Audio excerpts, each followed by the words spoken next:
तो आज संडे का जो 6 to 8 9 10th का जो टेस्ट है पॉलिटी का, उसका हम सब डिस्कशन करते हैं। और चलिए इसका पहला क्वेश्चन आपके समक्ष है। पहला क्वेश्चन आपको कहा जाता है कि लोकतंत्र का सबसे बुनियादी परिणाम क्या है। एक बात हमेशा याद रखिएगा प्यारे भाई कि लोकतंत्र का सबसे जो बुनियादी परिणाम होता है वह होता है नागरिकों के प्रति जवाबदेह। लोकतंत्र तो लोकतंत्र का सबसे जो बुनियादी परिणाम है वो होता है नागरिकों के प्रति जवाबदेही। यानी कि लोकतंत्र में नागरिक के हर प्रश्न का जवाब होता है संविधान संभालने वाले के पास, कार्यपालिका के पास, न्यायपालिका के पास और व्यवस्थापिका के पास। तो इसका सटीक जवाब होगा नागरिकों के प्रति जवाबदेही। भारतीय दंड संहिता की निम्नलिखित में से कौन सी धारा है जो न्यायिक कार्यवाही के दौरान झूठे साक्ष्यों के लिए दंड का प्रावधान करती है। अगर मान लीजिए कोई घटना घटता है और सबूत के तौर पर अगर आप गलत सबूत को पेश करते हैं न्यायाधीश के समक्ष, और अगर ये न्यायाधीश भाप जाता है कि आपने गलत साक्ष्य को प्रस्तुत किया है, उस दरमियान में आपको दंडित किया जाएगा। तो वह कहा है किस धारा के तहत? तो 193 धारा। और बेसिकली आप इसको अपने लाइफ के लिए भी याद रख सकते हैं। अगर आपका नाम अगर किसी घटना में आ गया और आपने गलत अगर सबूत पेश किया है, तो इस गलत साक्ष्य अगर आपने प्रस्तुत किया है तो आपको दंडित भी किया जाएगा। और इसके दंड का जो प्रावधान है वो 193 धारा में दिया गया है। तो ये बेसिक चीज है जो कि नॉर्मल लाइफ में भी हमको समझ में आना चाहिए। अनुच्छेद 370 के मुख्य मसौदाकार कौन थे? आपको हम बता दें कि इसके जो मुख्य मसौदाकार थे वो एन गोपाल स्वामी अयंगर थे। आपको एक बात पता होना चाहिए कि 17 अक्टूबर की जो घटना है, 17 अक्टूबर और 1949 की घटना है, को 370 धारा जो है वो लागू हुआ। धारा 370 क्या हुआ? लागू हुआ। इस बात को याद रखिएगा, या कह सकते हैं कि भारत के संविधान का हिस्सा बना। और इसके जो प्रस्तुतकर्ता थे वो थे एन गोपाल स्वामी अयंगर। कौन थे? एन गोपाल स्वामी अयंगर थे। कब इसको संविधान में लागू किया गया था? 370 धारा को 17 अक्टूबर 1949 को धारा 370 लागू किया गया था भारत के संविधान में। इस बात को आपको याद रखना है। चलिए आगे, चलिए कोई दिक्कत? कोई दिक्कत नहीं। अगला क्वेश्चन की तरफ बढ़ते हैं। लेखानुदान बना है। देखो यार, लेखानुदान कब बनाया जाता है? लेखानुदान जब बजट पेश होने में देरी होता है। अगर बजट को, वार्षिक बजट जो होता है सरकार का, अगर बजट पेश होने में विलंब हो रहा होता है, उस समय लेखा अनुदान बनाया जाता है। और लेखा अनुदान 4 महीने के लिए बनाया जाता है। ये छोटी सी बात आपको याद रखना होगा। तो याद रखना है कि लेखा अनुदान जो होता है, लेखा अनुदान जो होता है प्रायः प्रायः 4 माह के लिए, 4 माह के लिए, प्रायः कितने माह के लिए? 4 माह के लिए पारित होता है। पारित होता है। कितना माह के लिए पारित होता है? 4 माह के लिए पारित होता है। और लेखानुदान बना क्यों है, क्यों बनाया गया है? तो बजट पारित लंबित होने के कारण, अगर बजट को पारित होने में, बजट को लागू होने में अगर समय लग रहा हो, तब निधि को बांटने के लिए, पैसे के बंटवारा करने के लिए लेखा अनुदान बनाया गया है। और ये प्रायः 4 महीने के लिए इसको बनाया जाता है, याद रखिएगा। निम्न में से किस वर्ष सरकारिया आयोग, जिसे केंद्र राज्य संबंध में परिवर्तन की संतुति का अधिकार दिया गया था, ने अपना प्रतिवेदन जमा किया था? आपसे वो वर्ष पूछ रहा है। तो याद रखिएगा, प्रतिवेदन, पहली बात कि सरकारिया आयोग का गठन कब हुआ था? तो इसका जो गठन हुआ था सरकारिया आयोग का, वो 1983 में हुआ था। लेकिन इसने प्रतिवेदन कब प्रस्तुत किया? तो प्रतिवेदन प्रस्तुत किया था 1988 में। कोई भी डेट इसमें सम्मिलित नहीं है, ना तो गठन का डेट इसमें दिया हुआ है, ना प्रतिवेदन प्रस्तुत करने का प्रतिवेदन जमा कब किया गया? तो प्रतिवेदन प्रस्तुत किया गया था 1988 में, जबकि किसी भी ऑप्शन में नहीं है, तो इस कंडीशन में इसका आंसर होगा ऑप्शन नंबर ई। याद रखिएगा, इसका आंसर क्या होगा? ऑप्शन नंबर ई। आज का क्वेश्चन काफी अच्छा और स्टैंडर्ड है सब। कहता है भारतीय संविधान के अनुसार हिरासत में लिए गए और गिरफ्तार किए गए प्रत्येक व्यक्ति को इस प्रकार की गिरफ्तारी के कितने घंटे की अवधि के भीतर गिरफ्तारी के स्थान से निकटतम मजिस्ट्रेट के सामने पेश किया जाएगा। इसमें गिरफ्तारी के स्थान से लेकर मजिस्ट्रेट के कोर्ट तक यात्रा करने में लगे समय की छूट दी जाती है। इतना जो आपको घुमाया है ना, इतना जो आपको घुमाया है, इस प्रश्न का एक आशय यह है, अगर किसी भी व्यक्ति को प्रशासन गिरफ्तार करती है तो कितने देर के अंदर में उसको न्यायाधीश के समक्ष, दंडाधिकारी के समक्ष प्रस्तुत करना होता है, तो वह समयावधि होता है 24 घंटा। 24 घंटा से ज्यादा गिरफ्तार किए गए व्यक्ति को प्रशासन यानी कि पुलिस जो है अपने हिरासत में नहीं रख सकती है। इस बात को याद रखिएगा। तो समय कितना होगा? 24 घंटा होगा। भारतीय संविधान का अनुच्छेद खाली स्थान केंद्र शासित प्रदेशों के प्रशासन से संबंधित है। अभी अनुच्छेद आपसे पूछा है, ठीक है ना? अनुच्छेद आपसे पूछा है तो याद रखिएगा, यह अनुच्छेद 239।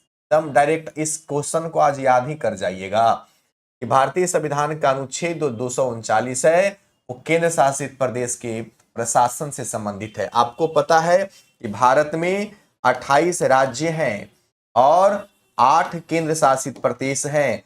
तो केंद्र शासित प्रदेशों में जो प्रशासन होता है उसकी चर्चा किस आर्टिकल में किया गया है? तो 239 आर्टिकल में किया गया है।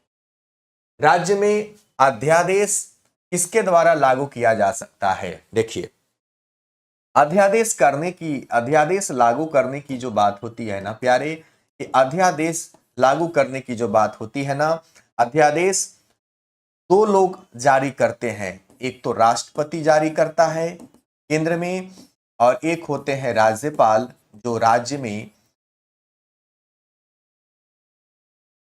जारी करते हैं। राष्ट्रपति अनुच्छेद 123 के तहत और राज्यपाल 213 अनुच्छेद के तहत। तो क्वेश्चन क्या है? राज्य में, तो राज्य में अध्यादेश कौन जारी करेगा? अनुच्छेद 213 के तहत राज्यपाल। ऑप्शन में भारत के मुख्यमंत्री दिया हुआ है, नहीं होगा। राज्य के मुख्य न्यायाधीश भी नहीं होगा, भारत के राष्ट्रपति भी नहीं होगा, कोई ऑप्शन में नहीं है। होना चाहिए था आंसर राज्यपाल। तो इसका उत्तर होगा, कौन सा आंसर होगा इसका? कहता है कि जब 1946 में भारतीय मुस्लिम लीग को अंतरिम सरकार में सम्मिलित किया गया। ध्यान से समझिएगा, यहां पे मुस्लिम लीग की बात कह रहा है। मुस्लिम लीग का गठन कब हुआ था, इस बात को याद रखिएगा। मुस्लिम लीग का गठन हुआ था 1906 में। और इसके अध्यक्ष कौन बनाए गए थे? तो इसके अध्यक्ष बनाया गया था आगा खां को। ठीक है, आगा खां को। ठीक है, ढाका का नवाब सलीमुल्लाह खां के अगुवाई में इसकी गठन की गई थी। और मोहम्मद अली जिन्ना जो थे 1913 में इसमें सम्मिलित हुए थे। कौन? तो मोहम्मद अली जिन्ना। मोहम्मद अली जिन्ना कब सम्मिलित हुए थे? तो 1913 में सम्मिलित हुए थे मुस्लिम लीग में। तो प्रश्न कहता है कि जब 1946 में भारतीय मुस्लिम लीग को अंतरिम सरकार में सम्मिलित किया गया, तब लियाकत अली खां को जो विभाग दिया गया था वो विभाग था वित्त मंत्रालय। कौन सा विभाग था? वित्त मंत्रालय विभाग था, याद रखिएगा। प्रयास बैच आप देख सकते हैं, सुमन सर का ये बैच है और ये मैथ का बैच है। खास करके पीआरटी 125 की तैयारी करने वाले बच्चे इसको परचेस कर सकते हैं। मात्र 299 रुपया में है। प्लेटफॉर्म बाय नवीन कुमार सिंह एप्लीकेशन पर ये वीडियो इनका सारा कोर्स आपको मिल जाएगा, अवेलेबल है।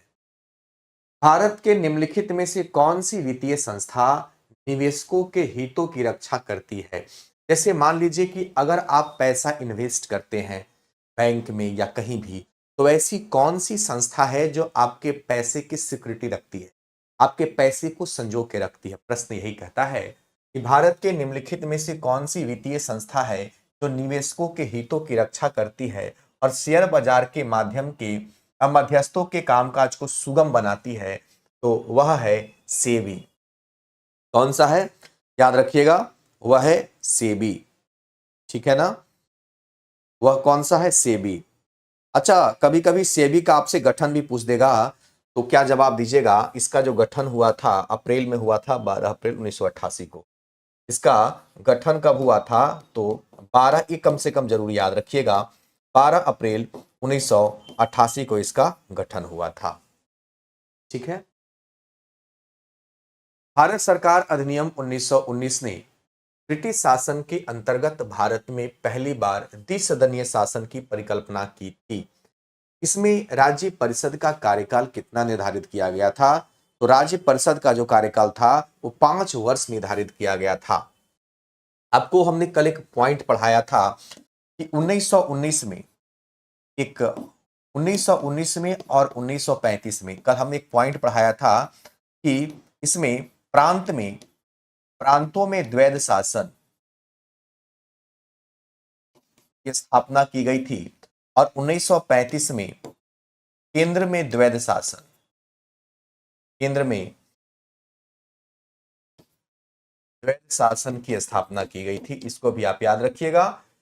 तो भारत सरकार अधिनियम 1919 ने ब्रिटिश शासन के अंतर्गत भारत में पहली बार द्विसदनीय शासन की परिकल्पना की और इसने राज्य परिषद का कार्यकाल कितना वर्ष निर्धारित किया, तो 5 वर्ष निर्धारित किया। ठीक है ना, इस बात को याद रखिएगा। भारत में केंद्र राज्य संबंध के सुधार हेतु उपायों का सुझाव देने के लिए अप्रैल 2007 में नियुक्त आयोग का प्रमुख कौन था, नियुक्त आयोग का प्रमुख कौन था, आपसे ये पूछ रहा है। उस प्रमुख का नाम आपको याद रखना है, एम पुंछी। याद रखिएगा, इससे जो प्रश्न है ना, एकदम डायरेक्ट इस प्रश्न को रट जाना है, डायरेक्ट रट जाना है। भारत में केंद्र राज्य संबंध के सुधार के उपायों का सुझाव देने के लिए अप्रैल 2007 में एक आयोग नियुक्त किया गया था जिसके प्रमुख थे एम ची। याद रखिएगा।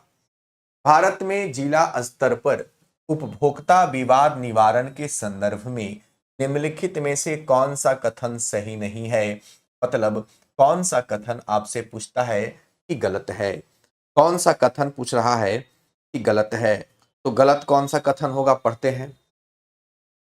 राज्य सरकार यदि उचित समझे तो एक जिले में एक से अधिक जिला फोरम की स्थापना कर सकता है। बिल्कुल, उपभोक्ता जनता की सुरक्षा के लिए, जनता के समस्याओं का निपटारा करने के लिए अगर राज्य सरकार चाहेगा तो उपभोक्ता फोरम एक जिला में एक से ज्यादा बनाएगा। इससे जनता को फायदा होगा और शिकायत करने में आसानी होगी। तो बिल्कुल ठीक है, गलत ढूंढना था लेकिन ये तो ठीक मिल गया। अच्छा, बी ऑप्शन देखते हैं। जिला फोरम के सदस्य में से एक महिला भी होगी। देखिए, जिला फोरम होता क्या है, एक प्रकार का ऐसी व्यवस्था है जिसमें कोई भी सामान अगर आप खरीदते हैं किसी दुकान से या किसी भी सिस्टम से और अगर आपके साथ गलत वहां पे होता है तो उस फॉर्म, उपभोक्ता फॉर्म में जाकर के आप शिकायत कर सकते हैं।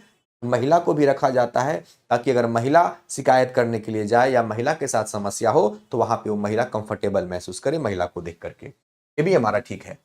जिला फोरम उन शिकायतों पर विचार करता है जहां वस्तु या सेवाओं का मूल्य 50 लाख रुपए से अधिक नहीं होता।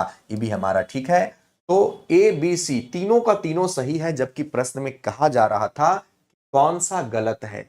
गलत तो इसमें एक भी नहीं है, इसलिए जब एक भी गलत नहीं है तो इस कंडीशन में जवाब होगा ऑप्शन नंबर ई, यानी उपयुक्त में से कोई नहीं, कोई भी गलत नहीं, सबका सब सही है। क्लियर है? चलिए आगे बढ़ते हैं। 1990 के बाद भारतीय राजनीतिक युग के विषय में निम्नलिखित में से कौन सा कथन जो है वो सही है। चलिए जल्दी से कमेंट बताएंगे कौन सा कथन है जो सही है। कपिल देव, चलिए कौन सा कथन सही है। क्वेश्चन नंबर 124 पढ़ते हैं। पहला ऑप्शन, 1990 के पश्चात मतलब 1990 के बाद भारतीय राजनीतिक युग के विषय में निम्नलिखित में से कौन सा कथन सही है। तो पहला पढ़ते हैं, या आर्थिक सुधारों पर आम सहमति का युग है। हाँ, यानी कि आर्थिक सुधार कैसे किया जाए, आपसी सहमति 1990 के दशक में या उसके बाद लोगों ने अपने आर्थिक सुधारों को सुदृढ़ और निश्चित करने के लिए आपसी सहमति भी बनाई, चाहे वो आपस में कई पॉलिटिशियन हो या सामाजिक संगठन हो, लोगों ने विचार किया बैठ करके कि आखिर आर्थिक सुधार कैसे किया जाए। ये पॉइंट ठीक है। यह गठबंधन सरकारों का युग है। आप देख रहे होंगे कि आज भी बिहार में सरकार गठबंधन से ही चल रही है। यह संघ के बाहर स्वायत्तता के लिए प्रांतीय आकांक्षाओं में वृद्धि का युग है। बिल्कुल सही है। यानी कि प्रांतीय आकांक्षाओं या संघ के बाहर स्वायत्तता के लिए, यानी कि संघ से बाहर स्वायत्तता के लिए प्रांतीय आकांक्षाओं में वृद्धि का युग है। यानी कहने का मतलब, देखिए आज के समय में क्या होता है, आप देखे होंगे जब चुनाव कोई भी होता है, जब कोई भी पॉलिटिशियन होता है, किसी पार्टी में जुड़ा होता है, जब किसी दूसरे पार्टी में उसको बढ़िया पद मिलता है तो पहले पार्टी को छोड़ के किसी पार्टी में वो आज अपनी पार्टी के बारे में बहुत अच्छी अच्छी बातें कहेगा, कल देखने को मिलेगा वो पार्टी दूसरा ज्वाइन कर लिया, यानी कि वो संघ के बाहर स्वतंत्र है। तो ये सारी चीजें आजकल के राजनीति में देखने को मिल रहा है। तो इसमें सारे पॉइंट हमारे सही हैं। इस कंडीशन में हमारा उत्तर होगा उपयुक्त में से एक से अधिक। दंड शास्त्र परंपरा कौटिल्य से जुड़ा हुआ है।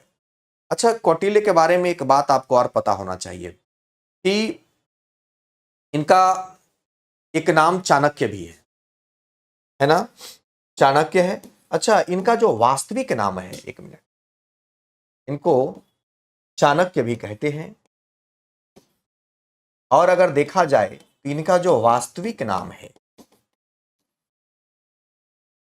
का जो का जो वास्तविक नाम है वो विष्णुगुप्त है। क्या है? इनका वास्तविक नाम जो है वो विष्णुगुप्त है।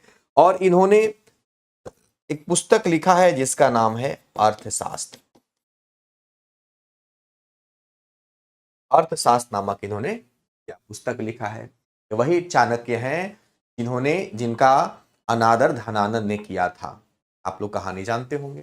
इसका आंसर होगा ऑप्शन नंबर बी। इनमें कौन बहुलतावादी विचारक नहीं है? तो बोर्डिन नहीं है बहुलतावादी। याद रखिएगा, बहुलतावादी का मतलब होता है हर प्रकार के विचार को लेकर चलना। तो फिंगिस है, लास्की है, लेकिन बोर्डिन नहीं है। ये सब डायरेक्ट याद रखना है। कहता है अंतरराष्ट्रीय राजनीति का कौन सा सिद्धांत तर्क देता है कि अंतरराष्ट्रीय व्यवस्था अराजकता की स्थिति की विशेषता है, जहां राज्य प्राथमिक अभिनेता है और अपनी शक्ति और सुरक्षा को अधिकतम करना चाहता है। सिद्धांत आपसे पूछ रहा है, कौन सा सिद्धांत है, कौन सा सिद्धांत है, ये आपसे पूछ रहा है। तो यह है यथार्थवाद का सिद्धांत। ठीक है, याद रखिएगा, यथार्थवाद का सिद्धांत है।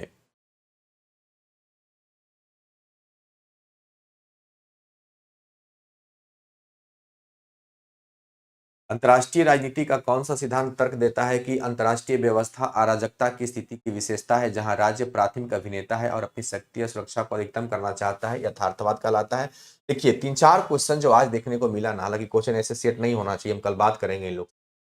जैसे क्वेश्चन आज जो दिया, एक इसमें कौन बहुलतावादी विचारक नहीं है, एक तो ऐसा विचारक दे दिया, ठीक था, पर्याप्त था। लेकिन फिर 2-3 क्वेश्चन जो आज इस प्रकार का दिया गया, थोड़ा हमको बात करना पड़ेगा कि प्रश्न का सेटिंग इस प्रकार से हो कि थोड़ा सा लेवल मेंटेन हो। थोड़ा आज कुछ ज्यादा ही वर्ल्ड वाला में घुस गए हैं लोग। शीत युद्ध के दौरान सोवियत प्रभाव और विस्तारवाद को रोकने के उद्देश्य से संयुक्त राज्य अमेरिका द्वारा अपनाई गई नीति का क्या नाम था? उसको कहते हैं ट्रूमैन सिद्धांत। ट्रूमैन सिद्धांत कहते हैं। अच्छा, ट्रूमैन की अगर हम बात करें तो हैरी एस ट्रूमैन इनका नाम था, राष्ट्रपति थे। पूरा नाम क्या था? Harry S Trueman. और ये अमेरिका के राष्ट्रपति 1953 से 53 के आसपास में रहे थे। ये अमेरिका के राष्ट्रपति रहे थे, अमेरिका के राष्ट्रपति रहे थे। तो क्वेश्चन को थोड़ा सा गहराई से समझिएगा। शीत युद्ध के दौरान सोवियत प्रभाव और विस्तारवाद को रोकने के उद्देश्य से संयुक्त राज्य अमेरिका द्वारा अपनाई गई नीति का नाम था ट्रूमैन सिद्धांत। और ये ट्रूमैन जो नाम है, ये वहां के उस समय के तत्कालीन राष्ट्रपति के नाम पर इसका नाम दिया गया था, याद रखिएगा। तुलनात्मक राजनीति के अध्ययन का कौन सा दृष्टिकोण देश के ऐतिहासिक, सांस्कृतिक और सामाजिक संदर्भ को समझने के महत्व पर जोर देता है? ठीक है ना। तो देखो, पहली बात कि तुलनात्मक राजनीति जो है एक प्रकार का विज्ञान है। इस बात को समझिएगा। आज 4-5 क्वेश्चन हम क्या बोले, एक क्वेश्चन ये देख लीजिए और है क्या, नहीं एक क्वेश्चन, जैसे एक क्वेश्चन 129 देखिए, 128। आज थोड़ा सा आप लोग के साथ पूरा एकदम प्लानिंग किया गया है कि लोग को एकदम डराने का प्रयास, पर अच्छा क्वेश्चन है, अगबकाना नहीं है, सीखना है इन चीजों को। तुलनात्मक राजनीतिक जो है एक प्रकार का क्या है, तो एक प्रकार का याद रखना है, एक प्रकार का विज्ञान है, ठीक है ना। तुलनात्मक राजनीति का अध्ययन का प्रारंभ अरस्तु के द्वारा किया गया था, याद रखिएगा। इसका अध्ययन का प्रारंभ किसके द्वारा किया गया था, तो अरस्तु के द्वारा किया गया था। किसके द्वारा, अरस्तु के द्वारा, या अरस्तु के समय में माना जाता है कि तुलनात्मक राजनीति का अध्ययन तो वही है। तुलनात्मक राजनीति के अध्ययन का कौन सा दृष्टिकोण देश के ऐतिहासिक, सांस्कृतिक और सामाजिक संदर्भ को समझने के महत्व पर जोर देता है। व्यवहारवाद नहीं है, तर्क संगत विकल्प सिद्धांत ये भी नहीं है, संचरात्मक ये भी नहीं है, तो इसका जवाब हो जाएगा उपयुक्त में से कोई नहीं। तो थोड़ा सा लेवल का क्वेश्चन है, इसको दिमाग में रखिएगा। एक जिला कलेक्टर का कार्यकाल किसके द्वारा तय किया गया था, तो ये तय किया गया था लॉर्ड वारेन हेस्टिंग्स के द्वारा 1972 में, जहां तक मुझे याद है 1972 में तय किया गया था। और किसके द्वारा तय किया गया था, तो लॉर्ड वारेन हेस्टिंग्स के द्वारा एक जिला कलेक्टर के कार्यकाल तय किया गया था। किसके द्वारा, लॉर्ड वारेन हेस्टिंग्स के द्वारा। यह कथन किसने दिया है, फिर कथन आ गया कि जिस संप्रभु को वकील पहचानता है उसके पीछे एक और संप्रभु होता है, इसके सामने कानूनी संप्रभु को झुकना चाहिए। एक कथन आपको याद रखना है, एक कथन दिया गया था किसके द्वारा, तो डाइसी के द्वारा। ये पहला बार क्वेश्चन आया है डिस्कशन में, पहले प्रश्न कभी नहीं पूछा गया है, इस प्रश्न को भी आप टिक आउट कर लेंगे। किसके द्वारा दिया गया है, डाइसी के द्वारा। जम्मू और कश्मीर पुनर्गठन अधिनियम 2019 निम्नलिखित में से किस भारतीय प्रशासनिक केंद्र शासित प्रदेश का निर्माण करता है, तो एक बात याद रखिएगा, 31 अक्टूबर याद रखिएगा डेट, 31 अक्टूबर 2019 को केंद्र शासित प्रदेश जिसमें जम्मू कश्मीर और लद्दाख आता है, तो जम्मू कश्मीर का पुनर्गठन अधिनियम 31 अक्टूबर 2019 निम्नलिखित में से किस भारतीय प्रशासित केंद्र शासित प्रदेश का निर्माण करता है, तो जम्मू कश्मीर करता है, लद्दाख करता है। दो इसका आंसर होगा, इसलिए इसके साथ हम जाएंगे उपयुक्त में से एक से अधिक। ऑप्शन क्या होगा इसका, इसका ऑप्शन होगा ऑप्शन नंबर डी, ठीक है ना, क्लियर है। चलिए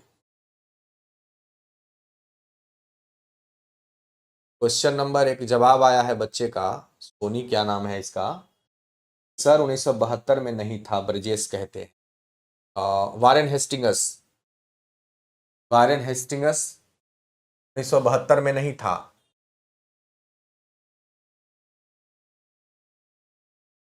भाई साहब एक बात बताइए, मैंने कहा एक जिला कलेक्टर का कार्यकाल किसके द्वारा बनाया गया था, तो ए लॉर्ड वारेन हेस्टिंग्स के द्वारा बनाया गया था, और पद का सृजन किया गया था 1972 में। मैंने कुछ बोल दिया होगा तो माफी चाहता हूं।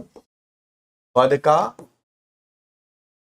सृजन किया गया था, एक्चुअली में क्या है ना, आप लोग सीधे पकड़ते हैं बात को, कंसेप्ट को समझने पर कम ध्यान देते हैं। मास्टर क्या बोला, काहे बोल दिया मास्टर। चलिए आगे बढ़ते हैं भाई मेरे। आपातकाल के दौरान मूल अधिकारों के परिवर्तन को निलंबित किया जा सकता है, तो आपातकाल के द्वारा जो मूल अधिकार हमको मिला है भारत के संविधान के द्वारा, उसको भी रोका जा सकता है या उसमें परिवर्तन किया जा सकता है। पूछा है किसके द्वारा किया जा सकता है, किसके द्वारा किया जा सकता है, तो भाई सबसे ज्यादा पावरफुल पर्सन कौन होता है, राष्ट्रपति, वही इसको कर सकता है। राज्य की परिषद को खाली स्थान के रूप में भी जाना जाता है, तो राज्य की परिषद को किस रूप में जाना जाता है, आपसे ये पूछा जा रहा है, तो आप इसका जवाब क्या देंगे, जल्दी बताएंगे कमेंट में। राज्य के परिषद को और किस नाम से जाना जाता है, राज्य के परिषद को और किस नाम से जाना जाता है, एस्पेरिएंट कहते हैं ई होगा सर। राज्यसभा,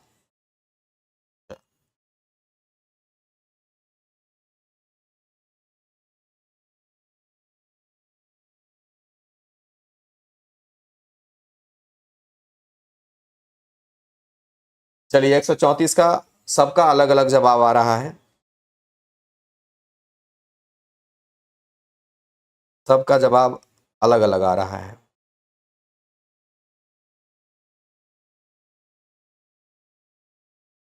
चलिए, हाँ सी, प्रियंका सी ठीक है।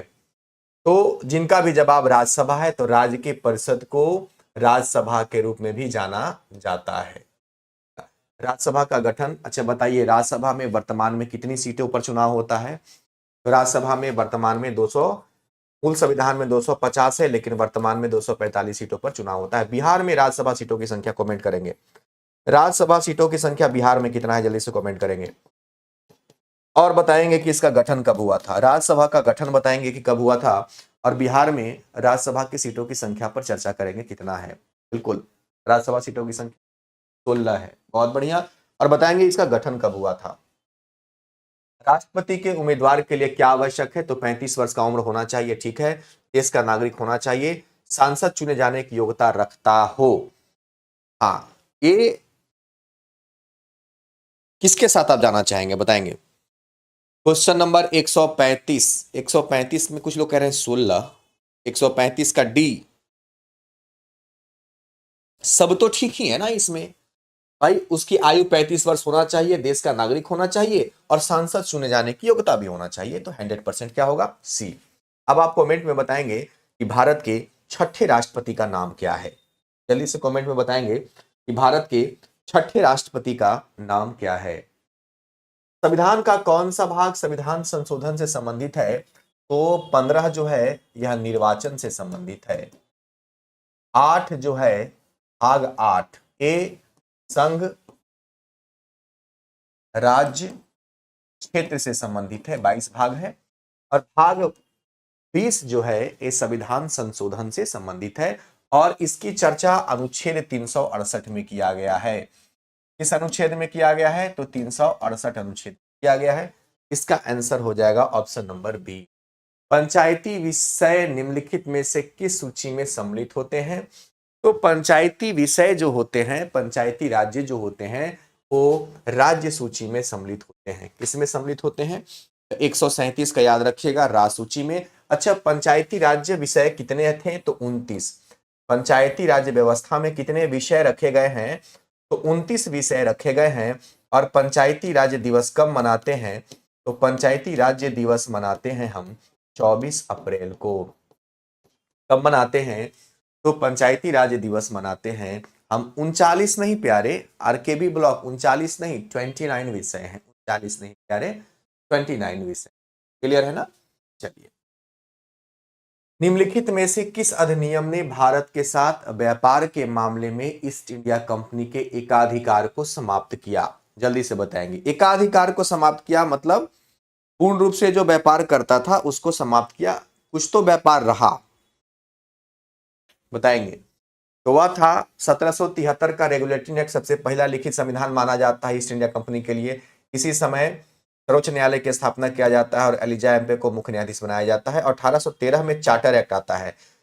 4 चार्टर एक्ट आता है, हर एक चार्टर एक्ट 20 साल पे आता है। और ये charter act east India company के लिए वहां के संसद द्वारा, इंग्लैंड के संसद द्वारा निकाला जाता है। तो यह तो होता है 1813 का चार्टर एक्ट, जिसमें एकाधिकार को समाप्त किया गया और बाद में 20 साल के बाद इनको चाय और चीन के साथ होने वाले व्यापार तक सीमित कर दिया गया था।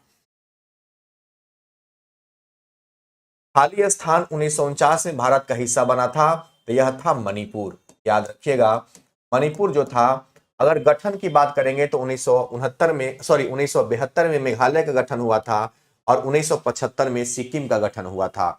गठन की बात करेंगे तो मणिपुर का पुनर्गठन भी कब हुआ था? तो 1972 में हुआ था। लेकिन क्वेश्चन कह रहा है 1949 में भारत का हिस्सा, तो भारत का हिस्सा मणिपुर बना था 1949 में।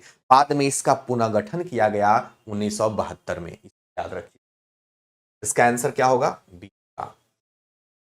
भारत के संविधान का अनुच्छेद खाली स्थान यह बताता है कि राज्य भारत के पूरे क्षेत्र में नागरिकों के लिए समान नागरिक संहिता सुनिश्चित करने का प्रयास करेगा। तो यह है अनुच्छेद 44। और आपको एक बात याद रखना है, पूरे भारत में सिर्फ एक राज्य है गोवा, जहां पे एक राज्य है गोवा, जहां पे सिविल संहिता जारी किया गया है, लागू किया गया है, यानी कि अनुच्छेद 44 कहाँ है, लागू किया गया है। तो मात्र और मात्र सिर्फ एक राज्य है भारत में, गोवा। निम्नलिखित में से किसके पास लोकसभा सत्र को स्थगित करने की शक्ति है? 141 किसके पास लोकसभा सत्र को स्थगित करने की शक्ति है? सबको पता है, सिर्फ और सिर्फ भारत के राष्ट्रपति कर सकते हैं। केंद्र सरकार में उच्चतम नागरिक सेवा अधिकारी होता है कौन कौन कौन कौन? भारत का महान्यायवादी, मंत्रिमंडल सचिव कौन होता है, आपको बताना है। तो भैया एकदम याद रखना आज के बाद से, केंद्र सरकार में उच्चतम नागरिक सेवा अधिकारी जो होता है वो होता है मंत्रिमंडल सचिव। एकदम इसको याद कर लीजिएगा। अरे 10 गो क्वेश्चन भी रोज याद कीजिएगा ना, एक महीना में बहुत सारा प्रश्न आपको याद हो जाएगा। भारत के उपराष्ट्रपति का निर्वाचन किसके द्वारा किया जाता है? भारत के उपराष्ट्रपति का जो निर्वाचन होता है वो किसके द्वारा किया जाता है? देखिए, राष्ट्रपति के निर्वाचन में लोकसभा, राज्यसभा के निर्वाचित सदस्य और विधायक भाग लेते हैं, जबकि उपराष्ट्रपति में लोकसभा और राज्यसभा के निर्वाचित और मनोनीत सारे सदस्य भाग लेते हैं। तो उपराष्ट्रपति की अगर हम बात करेंगे तो संसद के दोनों सदस्य भाग लेते हैं। इसका आंसर होगा ऑप्शन नंबर बी। भारत के सर्वोच्च न्यायालय ने खाली स्थान में एक निर्णय पारित किया जिसमें उसने 3 तलाक की प्रथा को असंवैधानिक घोषित किया और ऐसा करना निरस्त हुआ था 2017 में। याद रखिएगा, 3 तलाक की बात अगर करें हम, तो भारत के सर्वोच्च न्यायालय ने 2017 में एक निर्णय पारित किया जिसमें उसने 3 तलाक की प्रथा को असंवैधानिक घोषित किया और ऐसा करना निरस्त किया 2017 में। शुरुआत हो गया था 2017 में ही, इस बात को याद रखिएगा। 3 तलाक। निम्नलिखित भारतीय राष्ट्रपतियों के नामों को उनके कार्यकाल के अनुसार अवरोही क्रम में आपको सजाना है। चलिए, अवरोही क्रम में सजाना है आपको, ठीक है ना? मतलब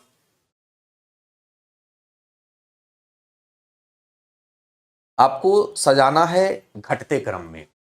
याद रखिएगा, अवरोही और एक होता है आरोही। आरोही का मतलब होता है बढ़ते क्रम में, इसका मतलब होता है फखरुद्दीन अली अहमद 5वें राष्ट्रपति थे, डॉक्टर जाकिर हुसैन 3रे राष्ट्रपति थे, नीलम संजीव रेड्डी 6ठे थे और ज्ञानी जैलसी 7वें थे। इसको घटते क्रम में सजाना है तो पहले 7 होगा, तो यानी कि 0.4, फिर कौन होगा, 6ठा होगा यानी कि 0.2, फिर 5वां होंगे यानी कि 0.1 और फिर तीसरा होगा यानी कि 0. चलिए, सज गया 4 2 1 3। 4 सब में है जी, हाँ भी है। के बाद 2, तो 2 कहाँ है? 2 यहां भी है, यहां भी है, अभी खत्म हो गया, 2 यहां नहीं है। 1 देखिए यहां है, एंड 3 ऑप्शन नंबर। तो ये आपको याद रखना होगा कि भारत में अभी 15वें राष्ट्रपति द्रौपदी मुर्मू है, तो क्रमानुसार याद रखना बहुत जरूरी है 15 राष्ट्रपति के नाम, ठीक है? चलिए, राज्य का समूचा प्रशासन किसके नाम से चलाया जाता है? तो राज्यपाल के नाम से। बेसिक क्वेश्चन है, इस तो हमको पता है कि इसका जवाब सभी लोग दे दिए होंगे। और अगर यहीं पे रहता कि देश का प्रशासन किसके नाम से चलाया जाता है, या केंद्र का या संघ का, तो राष्ट्रपति के नाम से चलाया जाता है। बिहार में वर्ष 2021 में पंचायत चुनाव करवाने का निर्णय किसके द्वारा लिया गया? किसके द्वारा लिया गया? अभी पंचायती चुनाव कराया गया है 21 में, 22, 23, 24, 25, 26 में फिर से चुनाव होगा। तो 2021 में जो चुनाव कराने का निर्णय लिया गया है वो किसके द्वारा निर्णय लिया गया था? तो सिंपल सा बात है, इसका निर्णय कौन लेता है? राज्य सरकार। और चुनाव आयोग चुनाव को करवाती है, निर्णय नहीं लेती है। निर्णय कौन लेगा? राज्य सरकार लेगा। अच्छा, पंचायती राज व्यवस्था के जनक के बारे में थोड़ा जल्दी से कमेंट कीजिए, तो कौन है पंचायती राज व्यवस्था के जनक? कौन है? बिहार में शहरी स्थानीय निकायों यानी कि नगर निगम, नगर परिषद, नगर पंचायत का चुनाव पिछली बार कब हुआ था? अंतिम बार पूछ रहा है, मतलब कि जल्दी में हुआ है, तो कब हुआ था? वो हुआ था 2022 में। 22, 23, 24, 25, 26, 27, अब 5 साल के बाद फिर 27 में भी चुनाव होगा। तो ये भी आपको याद रखना होता है कि रिसेंटली लोकसभा का चुनाव कब हुआ, विधानसभा का कब हुआ, नगर पंचायत का कब हुआ, या पंचायती राज्य का कब हुआ। तो पंचायती राज्य का हुआ था 21 में और उसके अगले साल 22 में कब हुआ, क्या हुआ, तो नगर परिषद का चुनाव हुआ था। ये सब जनरल नॉलेज के फॉर्म में याद रखना है। अब बिहार में 7 मार्च 2005 को राष्ट्रपति शासन लागू किया, किसके द्वारा लागू किया गया था, जल्दी से बताएंगे, किसके द्वारा लागू किया गया था। ये तो एकदम बेसिक क्वेश्चन है। तो लागू कौन करेगा, राज्यपाल करेगा, नहीं, लागू करता है राष्ट्रपति। घुमाने का आपको प्रयास किया गया है। अक्टूबर नवंबर 2020 के बिहार विधानसभा के चुनाव में दल और उसे प्राप्त सीटों की संख्या को आपको क्या करना है, तो सुमेलित करना है, ठीक है ना, सुमेलित करना है। चलिए बताइए क्या होगा, सुमेलित कीजिए।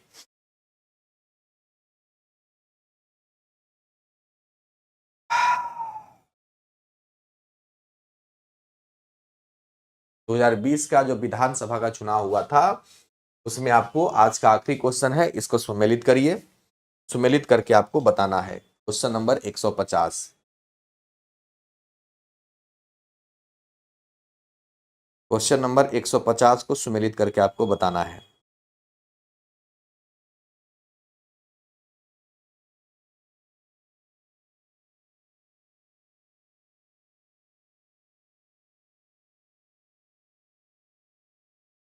वन का 43, भारतीय जनता पार्टी का तो 74 था।